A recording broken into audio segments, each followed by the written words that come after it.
बसंत पंचमी की सुबह थी। पूरा गांव सोनपुर पीले रंग में डूबा हुआ था। सरसों के खेत ऐसे लहरा रहे थे मानो धरती ने स्वर्ण वस्त्र पहन लिए हों।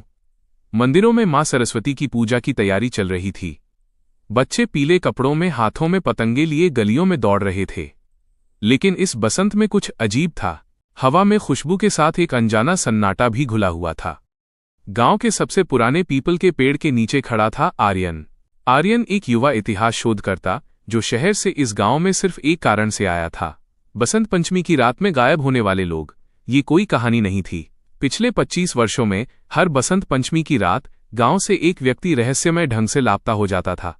न शव मिला, न कोई निशान। गांव वाले इसे मां सरस्वती की लीला कहते थे। लेकिन आर्यन को अंधविश्वास पर भरोसा नहीं था। हर रहस्य का कोई न कोई कारण होता है, उसने खुद से कहा। गांव के बाहर एक जर्जर हवेली थी, देवगढ़ हवेली। लोग कहते थे कि वहीं से ये सब शुरू हुआ था। बसंत पंचमी की रात उस हवेली से कभी रोशनी दिखती थी, कभी वीणा जैसी ध्वनि और कभी किसी के रोने की आवाज। आर्यन ने तय कर लिया, आज रात वो हवेली में जाएगा।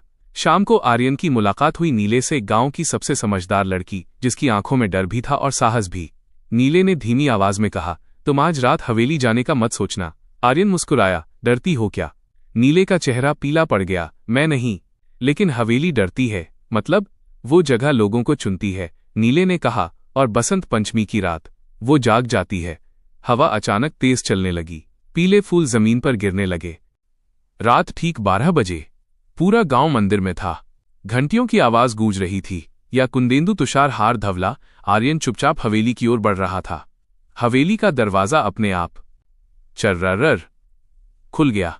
ये तो संभव नहीं। उसका दिल तेज धड़कने लगा। अंदर कदम रखते ही ठंडक ने उसे जकड़ लिया। दीवारों पर पुरानी चित्रकारी मां सरस्वती, लेकिन उनकी आंखें खून जैसी लाल थीं। अचानक आर्यन के कानों में गूंजने लगी। धुन सुंदर थी, लेकिन डरावनी। कौन है? उसने आवाज लगाई। कोई जवाब नहीं।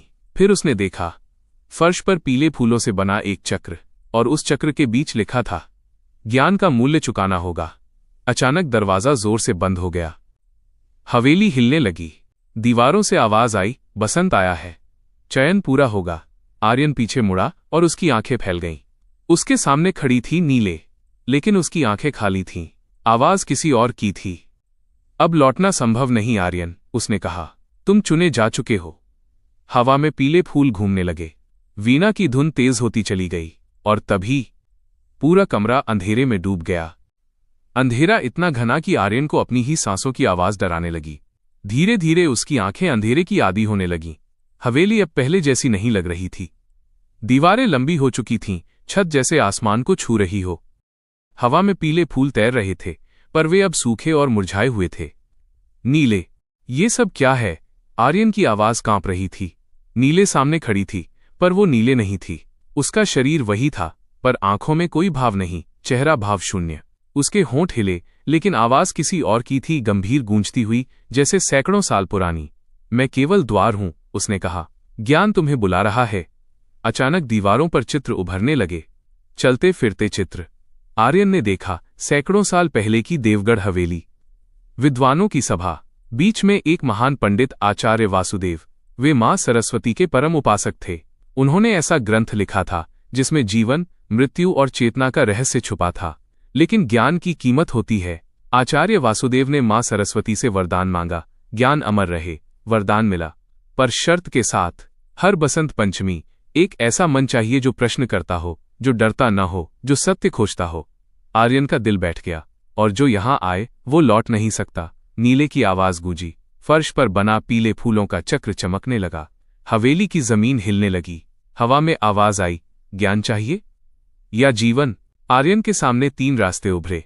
एक रास्ता उजाले का, लेकिन अंत में अंधेरा। 2, दूसरा रास्ता अंधेरे का, लेकिन अंत में शांति। 3, तीसरा रास्ता पीले प्रकाश का, जहां कोई अंत नहीं दिखता। नीले ने पहली बार इंसानी आंखों से उसकी ओर देखा। एक पल के लिए उसकी पलकें भीगीं। अगर तुम तीसरा रास्ता चुनोगे, उसने फुसफुसाकर कहा, तो तुम मेरे जैसे बन जाओगे। और तुम? आर्यन ने पूछा। नीले की आवाज टूट गई। मैं भी कभी बसंत पंचमी की रात सवाल लेकर आई थी। आर्यन को समझ आ गया, नीले कोई आत्मा नहीं, वो एक अधूरी बलि थी। उसने ग्रंथ पढ़ लिया था, पर पूर्ण समर्पण नहीं किया, इसलिए वो हवेली और संसार के बीच फंसी हुई थी। तो गांव के लोग, आर्यन ने पूछा, जो डर गए वे मर गए, जो लालच में आए वे खो गए, और जो समझ गए वे यहीं रह गए। वीणा की धुन तेज हो गई। समय समाप्त हो रहा था। आर्यन ने गहरी सांस ली। ज्ञान अगर बलि मांगता है, उसने कहा, तो वो ज्ञान नहीं, कैद है। हवेली कांप उठी। मैं तीसरा रास्ता नहीं चुनूंगा, आर्यन बोला। मैं उस ग्रंथ को मुक्त करूंगा। उसने पीले फूलों के चक्र में कदम रखा। तेज रोशनी फूटी। मंत्र गूंजने लगे। दीवारें टूटने लगीं। नीले चीखी, रुको। ऐसा पहले कभी नहीं हुआ। हवेली के बीचों बीच एक पुराना ग्रंथ प्रकट हुआ। आर्यन ने उसे छुआ। उस पल उसे सब दिखा। सैकड़ों साल का ज्ञान, सैकड़ों बलिदान, सैकड़ों अधूरी आत्माएं। उसने आंखें बंद की और कहा, ज्ञान बांटा जाता है, कैद नहीं किया जाता। ग्रंथ में आग लग गई। पीले फूल हवा में बिखर गए।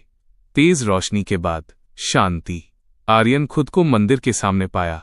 सुबह हो चुकी थी। बसंत पंचमी की आरती चल रही थी। नीले वहां नहीं थी, लेकिन हवा में उसकी आवाज गूंजी, धन्यवाद। गांव के बुजुर्ग हैरान थे। 25 साल बाद इस बसंत पंचमी कोई लापता नहीं हुआ। देवगढ़ हवेली अब सिर्फ खंडहर थी, और आर्यन, वह मुस्कुरा रहा था, क्योंकि कुछ ज्ञान किताबों में नहीं, साहस में होता है। बसंत पंचमी के 7 दिन बीत चुके थे। सोनपुर गांव अब पहले जैसा नहीं था, लेकिन फिर भी बिल्कुल वैसा ही था। सरसों के खेत अब भी लहरा रहे थे। मंदिर में घंटियां अब भी बजती थीं। बच्चे अब भी पतंग उड़ाते थे। पर एक फर्क था, अब रातें भारी नहीं लगती थीं। आर्यन जाने की तैयारी कर रहा था। उसका शोध पूरा हो चुका था, पर दिल अभी अधूरा था। वो पीपल के उसी पेड़ के नीचे खड़ा था, जहां पहली बार उसने नीले को देखा था। क्या वो सच में मुक्त हो पाई? उसने खुद से पूछा। हवा चली, पीले फूल गिरे, और उसी पल किसी ने उसका नाम पुकारा, आर्यन। वो चौंका। पीछे मुड़ा तो कोई नहीं था, लेकिन जमीन पर एक चीज पड़ी थी, पीली चुनरी, जिस पर कढ़ाई में लिखा था, ज्ञान का अर्थ है मुक्ति। आर्यन की आंखें भर आईं। नीले अब स्मृति नहीं थी, वो बसंत का हिस्सा बन चुकी थी। गांव के बुजुर्ग अब डर की कहानियां नहीं सुनाते थे। अब वे बच्चों को बताते थे, सवाल करना पाप नहीं है, डर के पीछे अक्सर झूठ छुपा होता है। देवगढ़ हवेली के खंडहरों पर अब कोई नहीं जाता था पूजा करने, बल्कि वहां हर बसंत पंचमी विद्या की खुली सभा होती थी, जहां किताबें बांटी जाती थीं और ज्ञान मुफ्त। शहर लौटते समय आर्यन ने आखिरी बार पीछे देखा। उसे लगा जैसे हवेली के टूटे पत्थरों के बीच एक लड़की खड़ी है, सफेद वस्त्रों में, माथे पर पीला तिलक, आंखों में शांति। नीले। उसने मुस्कुराकर सिर झुकाया, और फिर हवा में घुल गई। 1 साल बाद एक किताब प्रकाशित हुई, बसंत पंचमी की रात, लेकिन उसमें न भूत थे, न देवी का क्रोध, न अंधविश्वास। सिर्फ एक संदेश था, ज्ञान तब तक पवित्र नहीं जब तक वो डर से मुक्त न हो। आज भी सोनपुर में बसंत पंचमी आती है, पीले फूल खिलते हैं, वीणा की धुन बजती है, लेकिन अब जब हवा चलती है तो लोग डरते नहीं, क्योंकि वे जानते हैं ये बसंत किसी बलि का नहीं, बल्कि जागरण का पर्व है। जुड़े रहें ऐसी नई मजेदार और रोमांचक कहानियों के लिए चैनल को सब्सक्राइब करें, शेयर करें, लाइक करें।